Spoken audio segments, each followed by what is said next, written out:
Thank you for listening to Discovering the Scriptures with Dr. Peter John. Currently we are in Daniel, chapter 8, verse 4. Reading from the King James Bible, quote, I saw the ram pushing westward and northward and southward, so that no beast might stand before him. Neither was there any that could deliver out of his hand. But he did according to his will, and became great. Unquote. Reading now from the Young's Literal Translation, quote, I have seen the ram pushing westward and northward and southward, and no living creatures do stand before it, and there is none delivering out of its hand, and it hath done according to its pleasure, and hath exerted itself. Unquote. Reading the verse now in context, the paragraph starts with Daniel chapter 8 verse 1 through Daniel 8 verse 4.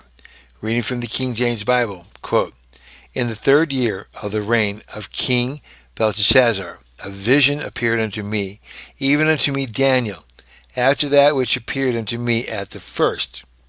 And I saw in a vision, and it came to pass, when I saw, that I was at Shushan in the palace, which is in the province of Elam. And I saw in a vision, and I was by the river of Ulam.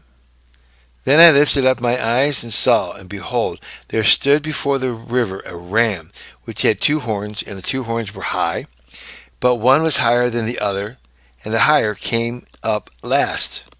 I saw the ram pushing westward and northward and southward, so that no beast might stand before him. Neither was there any that could deliver out of his hand, but he did according to his will, and became great. Unquote. Now, to help us understand this verse, we need to look at it from the Interlinear Bible. Take a look at it, see how it's written. Now, this is written in Hebrew, so read it in the raw form. Animal, so that,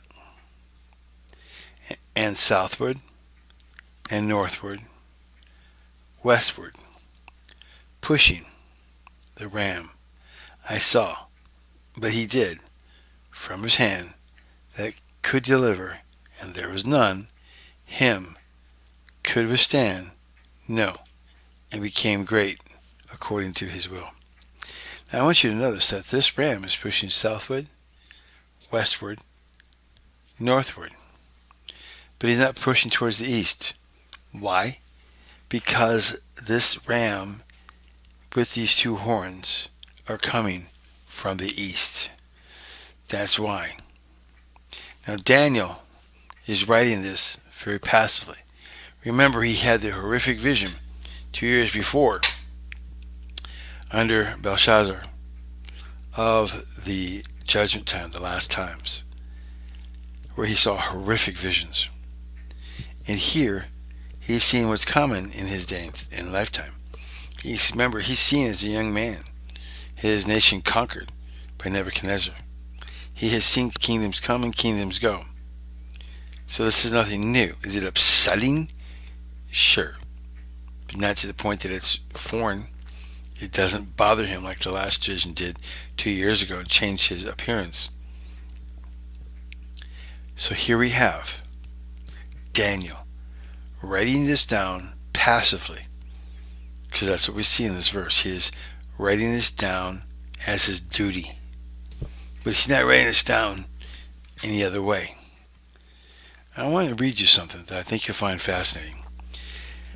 This is from one of our early church fathers, and I know people call them Catholic, but let's face it, until the Reformation there was nothing but the Catholic Church and the Eastern Church, the Greek Orthodox. Saint Jerome, before 420 is when he died, wrote this about the book that we're looking at.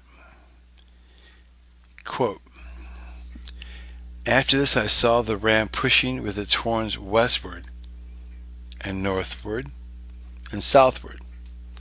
Not that he saw the ram itself, that is, the ram of Cyrus or Darius, but rather the ram of the same kingdom as theirs, that is, the second Darius, who was the last king of the Persian power, and he was overcome by the king of the Macedonians, Alexander, the son of Philip.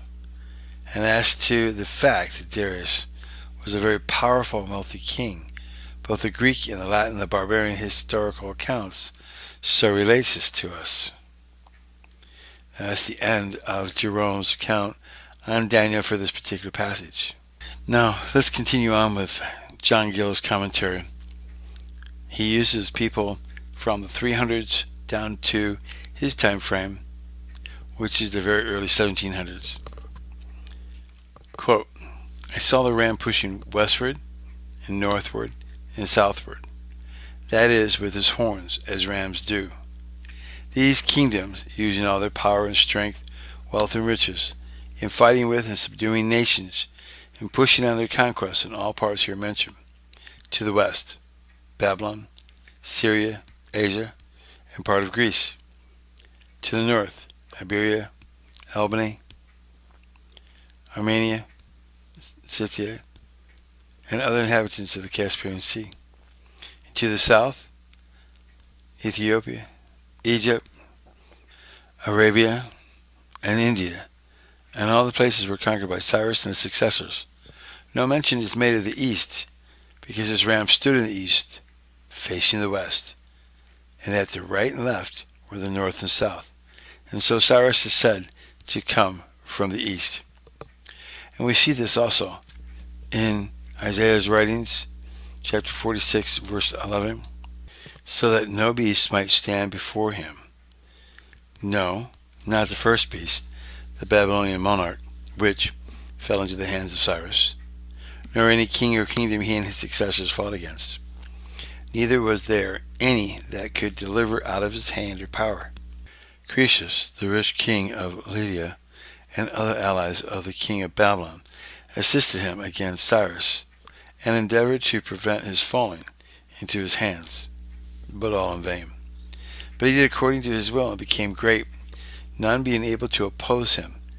He carried his arms where he pleased, and imposed what tribute he thought fit, and obliged them to do whatever was his will, and so became great in power and dignity, in riches and wealth.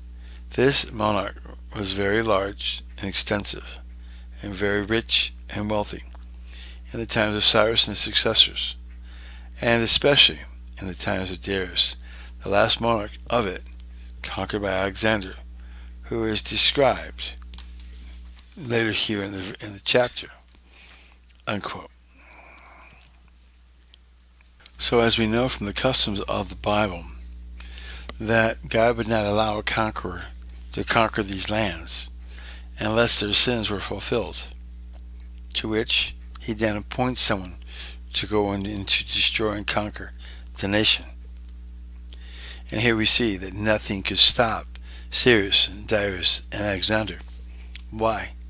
Were the sins of the nations that they conquered so great? That's for you to make your decision. I'm laying down the foundation here and the facts. And the facts are, this vision was 2 years after the vision of the end times, under the reign of Belteshazzar. Daniel is at Shushan, the palace, by the river Uli. And it is Alexander the Great, 200 years later, that fulfills his prophecy. Why are we given this when it's going to be fulfilled 200 years later? Why? Food for thought. Let's continue on in this chapter, find out what more we can get from it and how it helps to understand this verse. God bless.